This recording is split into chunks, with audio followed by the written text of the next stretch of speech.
우리 반갑습니다. 인사 나누시겠습니다. 반갑습니다. 보이지 않는 사람의 어떤 뿌리의 그 부분은 내가 어떤 사람으로 있는가에 대한 그 정체성입니다. 그래서 내가 무엇을 위해 사는가의 정체성에 사람은 그 인생의 내용들을 살아가게 됩니다. 우리가 만약 정체성이 흔들릴 때 사람은 어찌할 바를 모르는 아주 극악한 고통에 놓이게 됩니다. 내 정체성은 어떤 구체적 내용들을 이루는가, 우리가 이것들을 다 거두어내고 어떤 요체만을 남긴다라고 한다면 그 중에 하나가 함께, 바로 투게더라고 하는 이 함께의 이 정체성에서 우리의 요체의 아주 중요한 핵심을 보게 될 것입니다. 나는 어떤 부모님에게서 태어났고 부모님과 함께 살다가 결혼해서 인생의 배우자를 만나서 함께 살다가 자녀와 함께 일정한 어떤 시간을, 세월을 우리가 보냅니다. 또 땅과 하늘이 내어주신 양식을 먹고 사는 바로 우주와 함께 사는 나, 수많은 사람들의 도움으로 사람은 바로 함께 살아가는 존재입니다. 하지만 어느 때는 배우자도 자식도 할 수가 없는, 함께 할 수가 없는 혼자의 현실에 놓이기도 합니다. 죽음은 나 혼자 가야 되는 곳입니다. 이러한 홀로에서 사람은 근원적인 정체성이 흔들립니다. 혼자의 외로움에서 사람이 결국에 이것을 찾고자 하는, 궁극에 찾고자 하는 것은 결코 나 혼자가 아니라고 하는 영원한 함께 실체를 찾고자 합니다. 그리고 그 실체를 만나는 사람들도 있습니다. 죽음도 나 혼자 가는 것이 아니라 함께 계시는 분이 있는, 한 번도 나를 고아와 같이 놔두지 않은 함께의 현실에 사람은 근원적인 정체성이 그때야 서게 되고 여기서부터 온전한 인생이라고 할 수가 있습니다. 자, 그 말씀이 18절입니다. 읽어주십니다. 내가 너희를 고아와 같이 함께 하냐고 너희에게로 오리라.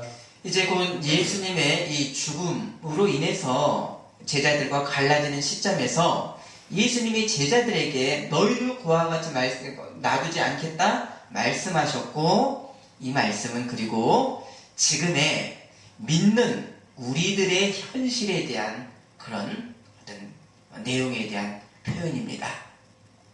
호렙산에서 하나님이 떨기나무 불꽃 가운데 임재하셨을 때 하나님께서 모세에게 당신에 대한 직접의 그 소개의 말씀이 나는 너희 조상의 하나님이니 아브라함의 하나님, 이삭의 하나님, 야곱의 하나님이라 라고 했습니다. 자, 아브라함은 이미 400년 전에 죽은 아브라함인데 이 아브라함의 이름을 부르시면서 나는 아브라함의 하나님이라고 하셨습니다. 자, 이 말씀에 대해서 예수님은 하나님은 죽은 자의 하나님이 아니라 산 자의 하나님이다라고 하셨습니다. 지금으로부터 아브라함이 수천 년 전에 이미 육신은 죽었지만 아브라함은 지금 하나님과 하나님 안에서 살고 있으면서 또한 아브라함과 믿음의 조상들이 살아서 했었던 그 모든 과거의 일들이 과거의 것이 아니라 하나님 안에서는 현재의 것입니다. 좀 어려운 표현이기도 한데요. 자, 이 현실은 지금 너희를 고아와 같이 홀로 놔두지 않겠다라고 하는 이 주님의 말씀이 지금 현재 나에게 해당되는 말씀으로 예수님이 나와 함께 계심이 현재 함께 하시는 우리의 모든 시간에 현재의 주님과 함께라고 하는 현실에 대한 묘사를 주님이 해 주신 것입니다. 그래서 세상 종말의 심판 때에 예수님이 다시 오실 때에 예수님이 어떤 모습일 것인지, 그리고 그 모습을 어떻게 예수님이 약속을 하셨는지 계시록 1장 8절에 나는 알파와 오메가라, 처음과 끝이라, 이제도 있고 지금도 있고 전에도 있었고 장차 올 자요 전능한 자라. 계시록 1장 8절입니다. 바로 모든 시간에, 그리고 구체적으로 지금 나와 함께 계시는 주님의 실상입니다. 현재 우리와 함께 계시는 이 주님의 실상이 바로 뭡니까? 내가 너희를 고아와 같이 버려두지 아니하고, 지금 나와 함께 계시는 주님입니다. 주님이 함께 하시는 이 내 정체성에서 하나님은 바로 산자의 하나님이시고, 그리고 그로 인해서 나도 산자입니다. 현재 산자입니다. 이 산자의 하나님의 이 실제가 어떻게 믿는 우리들에게는 경험이 되겠습니까? 바로 너희가 나를 사랑하면 이라고 하는 예수님을, 하나님을 사랑하는 현재의 사랑에서 산자의 하나님, 바로 나는 산자입니다. 지금 예수님을 사랑하는 성도가 살아있다라고 하는 이 증거에 대한 말씀이 16절인데요. 어떤 증거 보증이 있는가? 내가 아버지께 구하갔으니 그가 또 다른 보혜사를 너희에게 주사 영원토록 너희와 함께 있게 하리니. 2000년 전 역사의 예수님이 육체의 흔적이 지금은 없습니다. 그러나 예수님은 죽음의 심판을 부활로 정복하신 후에 하늘로 돌아가셨습니다. 자, 이 역사적 사건을 육의 눈으로 못 본 우리에게 예수님이라고 하는 것은 어떤 의미입니까? 우리가 눈으로는 내가 못 봤지만 지금은 성령의 시대, 하나님과 사람의 영혼의 하나됨의 현실 시대인 예수님을 믿는 사람에게 오신 성령의 시대입니다.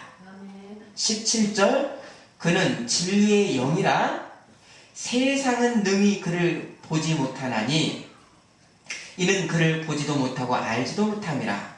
그러나 너희는 그를 아나니 그는 너희와 함께 거하시며 또 너희 속에 계시겠음이라.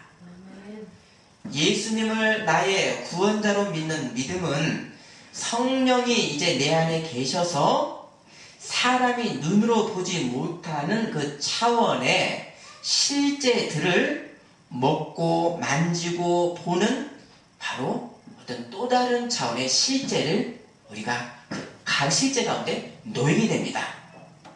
성령이 내 안에 거하심은 결국 내가 누구와 함께 있는 것인가?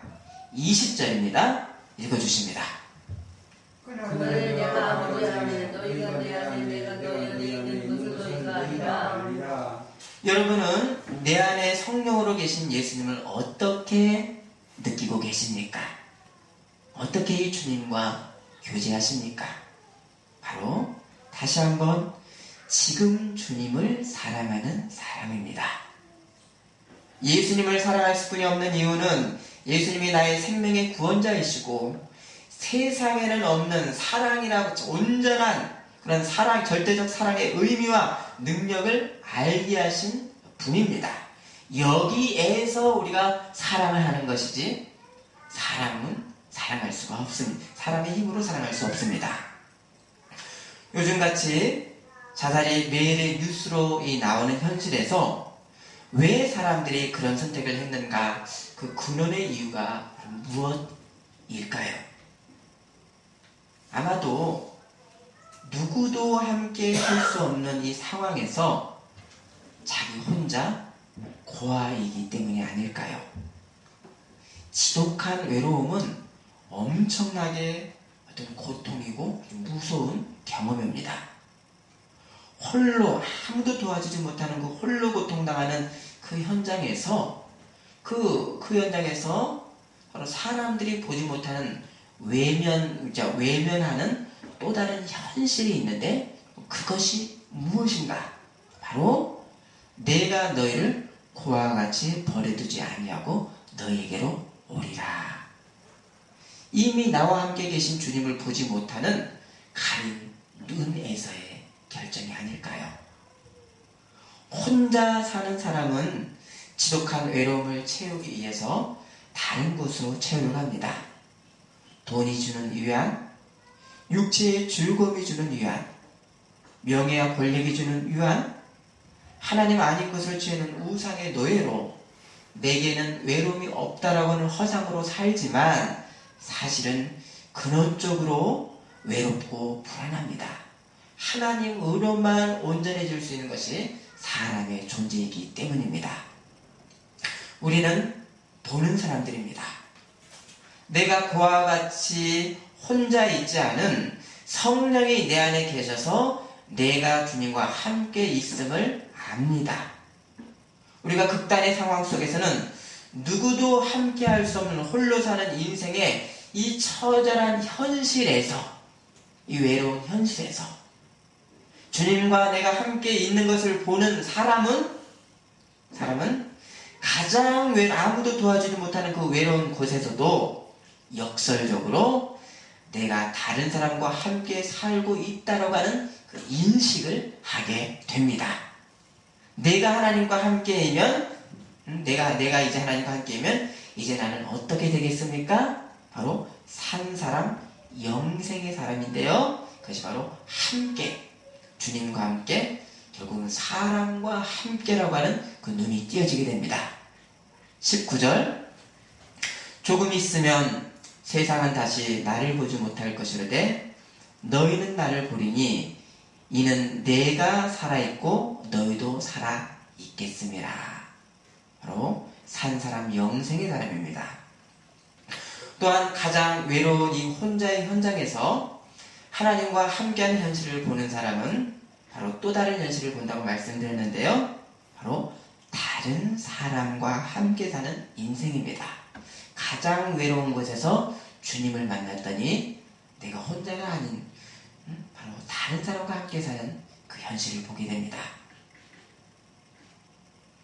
바로 사람과 함께 사는 사람으로 변하는 깊은 외로움이 함께 사는 세상 현실로 바뀌었고 또 확연히 바뀌어 갑니다.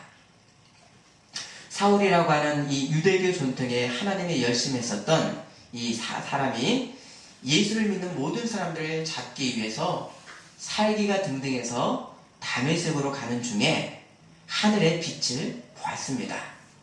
그리고 누구의 음성을 들었습니까? 주님의 음성. 사울아 사울아 어찌하여 네가 나를 핍박하느냐? 주여 누구십니까? 나는 네가 핍박하는 예수라. 그리고 사울이 눈이 멀어서 사람들에게 실려서 성으로 들어가서 3일을 먹지도 보지도 못하고 홀로 누워있었을 때 예수님이 보내신 한 사람이 사울을 찾아왔는데 그 사람이 누구였죠? 아나니아라고 하는 사람이었습니다. 사도행전 9장 17절에 아나니아가 떠나 그 집에 들어가서 그에게 안수하여 이르되 형제 사울아 주 곧 내가 오는 길에 나타나셨던 예수께서 나를 보내어 너로 다시 보게 하시고 성령으로 충만하게 하신다 하니 라고 해서 사람 아나니아의 이 안수를 통해서 사울의 눈에 비늘 같은 것이 벗겨지고 다시 보게 되었습니다. 혼자 살았던 사울의 인생이 주님과 함께인 것을 알았고 보지도 먹지도 못하는 홀로에서 다른 사람과 함께 사는 사람으로 사울은 거듭났습니다. 주님과 함께 사는 사람은 주님과만 함께 사는 것이 아니라 눈이 띄어서 하나님이 보내신 사람을 보는 사람입니다. 내 약함, 빈곤함, 부족함에 내가 어쩔 수 없는 이 처절한 나의 현실 가운데 주님이 함께 계시는 것을 보니 이제는 다른 사람과 함께 사는 너희를 고아와 같이 버려두지 아니하겠다라고 하는 이 말씀은 단순히 성령이 내 영혼에 거주하는 것만을 의미하는 것이 아니라 외로움의 존재가 주님이 함께 해주시니 다른 사람과 함께 사는 인생으로 변화되는 것입니다. 아멘. 이것이 말이 통하지 않았던 사람들이 말이 통하게 되는 방언 역사의 어떤 의미가 아니겠습니까? 주님으로 인해서 다른 사람이 보이십니까? 주님으로 인해서 사람이 고맙습니까? 안중에 없었던 사람들이 하나님의 형상을 가진 사람인 것이 보이십니까? 주님과 함께 사는 사람은 이제 사람의 근원의 외로움의 문제에서 자유한 사람입니다. 우리가 순간순간 약함으로 인해서 다시 나 혼자라고 하는 그 현실의 고통에 우리가 놓이기도 하지만 내 안에 성령이 계신 이 사람이 외로움에서 우리가 다시 찾고 돌아가는 그 점, 중심점, 그 포인트가 바로 주님입니다. 주님과 나 사이에 둘만이 있고 주님이 내 안에 내가 주님 안에 있는 성령이 내 안에 계심으로 인해서 주님과 나의 하나됨에서 사람은 이미 과거에 예수님으로 새로워졌지만 그러나 지금 다시 새로워지는 능력을 갖습니다. 아멘. 아멘. 어떻게 해요? 지금 주님을 사랑합니다. 지금 주님을 사랑합니다. 주님과 함께하는 사람이 변하는 함께하는 사람이 변하는 세상과 사람을 어떻게 바라보는가? 로마서 8장 37에서 39절 말씀 한번 찾아볼까요? 적어놓으시고요.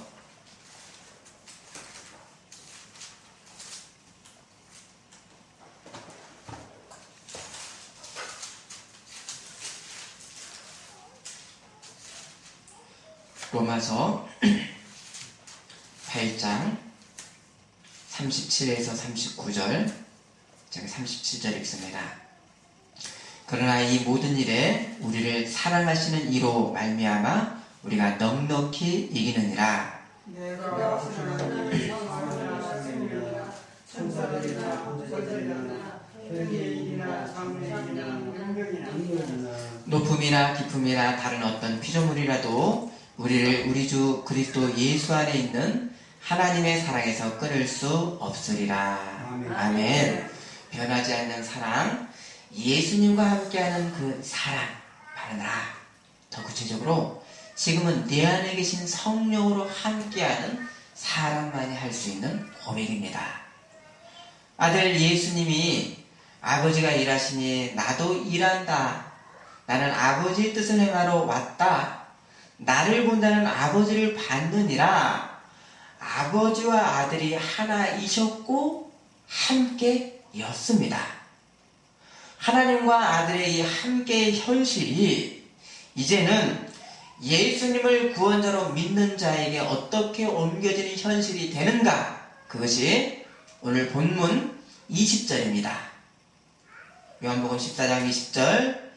그날에는, 자, 여러분 읽어주십니다. 시작. 그날에는 내가 아버지 안에 너희가 내 안에 내가 내 안에 있는 것을 너희가 알리라. 자, 하나님과 아들 예수님이 하나인데요. 이제는 믿는 우리에게 예수님의 영, 성령이 내 안에 지금 계십니다. 그래서 성령으로 인해서 우리가 누구와 하나가 됩니까? 예수님의 영이 내 안에 계시니까 우리는 예수님과 하나가 됩니다. 그렇죠? 네. 그래서 내가 지금 예수님과 함께입니다. 그러면 내 안에 아들의 영이 임해서 자녀의 영이 임해서 예수님과 이제는 하나가 되었으니까 이제 나는 하나님과 아들 예수님이 하나 되는 현실에 누가 지금 놓였습니까? 이제는 내가 놓였습니다. 예수의 영 성령으로 인해서 내가 하나님의 자녀로 하나입니다. 그것이 20절. 그날에는 내가 아버지 안에 너희가 내 안에 내가 너희 안에 있는 것을 너희가 알리라. 아멘.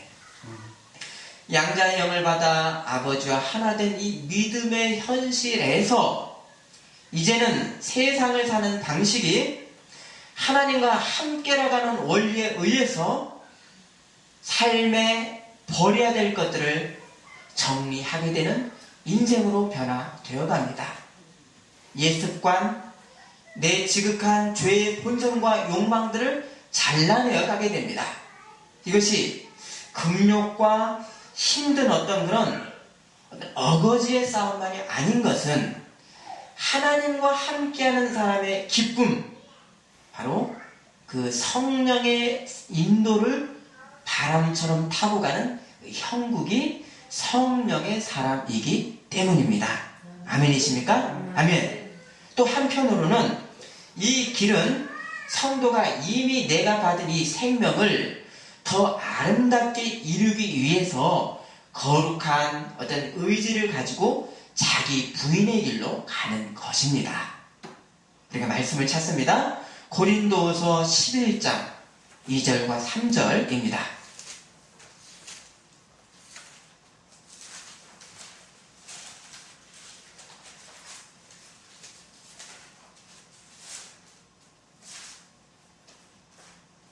고린도후서 11장 2절 3절 제가 먼저 2절 읽습니다. 내가 하나님의 열심으로 너희를 위하여 열심을 내노니 내가 너희를 정결한 천으로 한 남편인 그리스도께 드리려고 준비함이로다.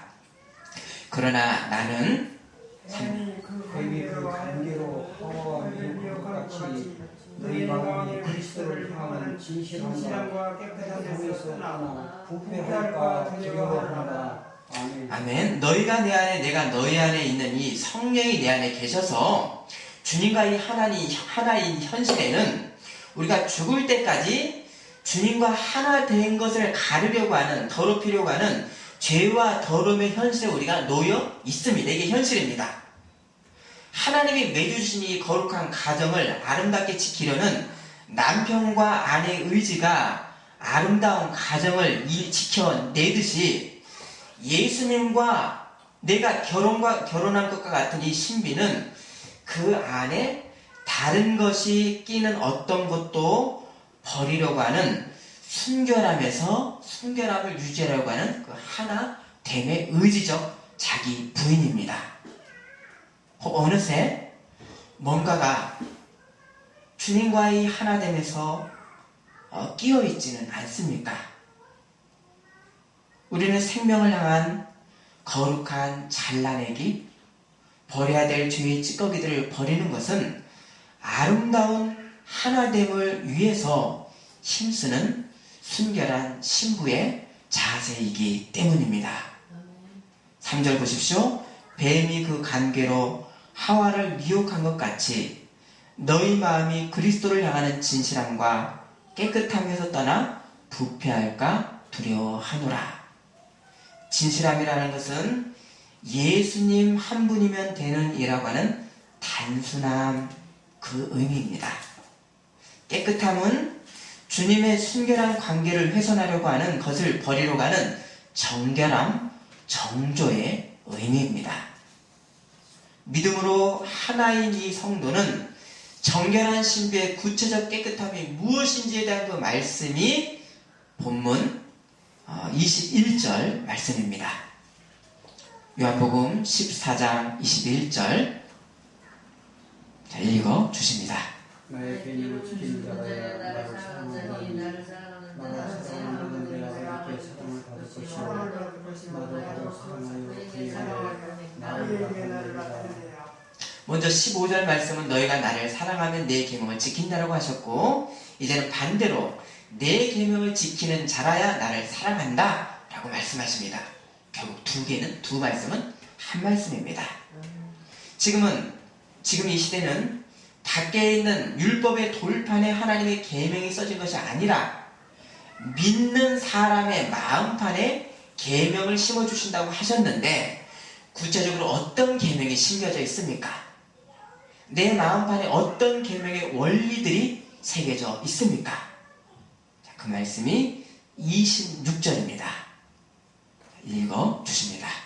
오여사 곧 아버지께서 아버지께서 내 이름으로 오시는 성령 그가 너희에게 모든 것을 가르치고 가르치고 내가 내가 너희에게 너희에게 말한 모든 모든 것을 생각나게 생각나게 하라. 하라. 자, 예수님을 믿는 내 안에 양자의 영으로 보증으로 계신 성령이 이 믿는 사람을 평생 동안 가르쳐 주시고 인도하시는 것은 예수님이 하신 말씀을 기억나게 하고 예수님이 사셨던 길을 성도가 따르도록 인도하시고 가르쳐 주십니다. 그러면 예수님은 앞서서 어떤 일을 하셨는가 평생토록 31절입니다. 읽어주십니다. 오직 내가 아버지를 사랑하는 것과 아버지께서 명하신 대로 행하는 것을 세상에 알게 하려 하는도다. 일어나라 너희를 떠나자 하시니라. 성령은 예수님 말씀의 이 능력을 정결한 신부인 우리에게 알게 하시고요. 그 생명 안에서 따르며 살도록 우리를 인도하고 계십니다. 더 구체적으로 아버지의 뜻을 행했던 아들의 순종이었습니다. 하지만 말씀에 순종하는 길이 역시 하나님만 하늘에만 영광이 아니라 하늘과 땅의 영광이고 구체적으로 믿고 순종하는 사람의 최고의 복이고 하나님 말씀의 순종의 복을 먼저 보여주신 예수님입니다. 아멘이십니까? 아멘. 그래서 예수님 뭐라고 말씀하셨습니까? 14장 6절이죠. 내가 곧 길이요 진리요 생명이니 나로 말미암지 않고는 아버지께로 올 자가 없느니라. 예수님을 길과 진리와 생명으로 따르는 사람이 말씀에 순종하는 인생, 이것이 이 인생이 세상이 주는 찌끄러기에 시들고 사라지는 선물이 아니라 믿고 믿는 자의 최고의 복이 아니겠습니까? 아멘이십니까? 아멘. 에베소서 말씀 우리가 마지막으로 한번 찾아보겠습니다. 에베소서 1장 17절입니다.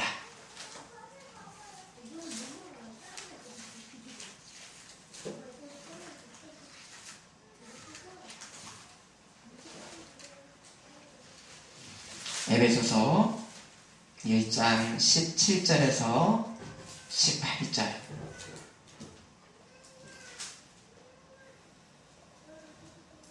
우리 주 예수 그리스도의 하나님 영광의 아버지께서 지혜와 계시의 영을 너희에게 주사 하나님을 알게 하시고 너의 마음의 눈을 기사 그의 부르심의 소망이 무엇이며 성도 안에서 그 기업의 영광의 풍성함이 무엇이며. 아멘. 내 안에 계신 주님의 길을 따르는 복, 그 소망이 무엇입니까? 바로 예수님이 받으신 영광의 풍성함을 기업 약속으로 받은 믿는 자 우리들의 현실이 아니겠습니까? 아멘입니까? 아멘. 그럼 이 영광은 예수님이 이 땅에서도 하나님의 말씀에 순종하셨고요.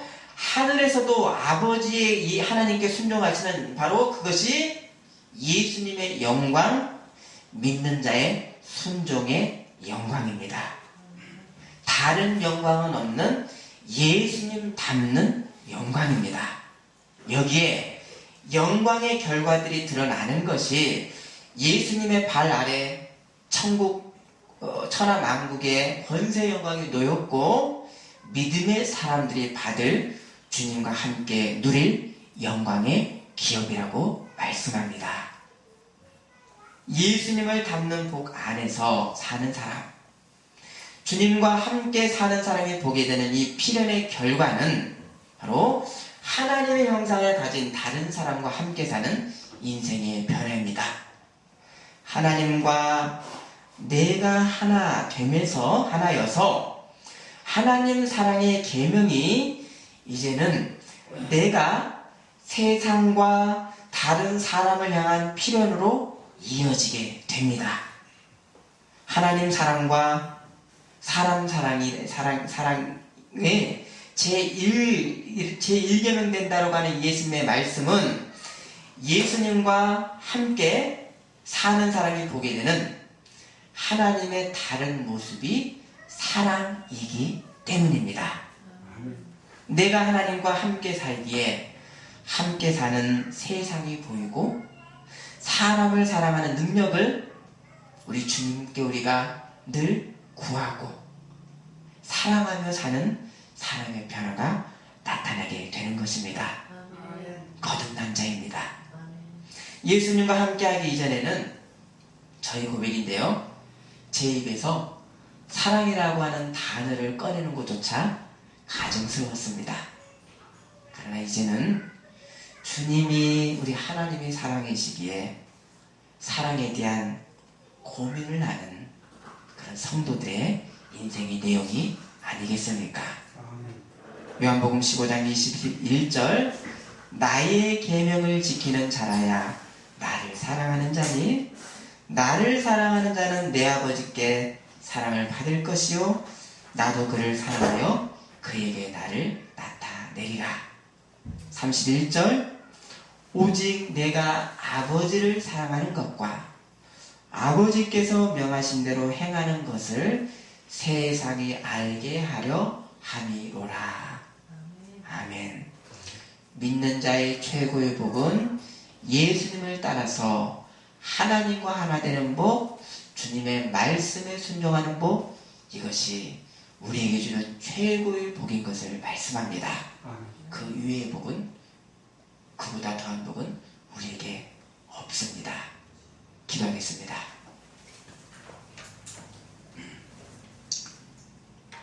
하나님, 아들 예수님이 하나님과 하나였고 하나님의 말씀에 순종했던 온전한 순종, 그것이 아들이 누릴 수 있는 최고의 영광이었듯이 우리도 예수님과 하나 됐으니 예수님의 말씀을 따라 결국 하나님의 말씀에 순종하는 그런 최고의 영광을 누리는 자녀의 복을 풍성히 누리게 하여 주옵소서.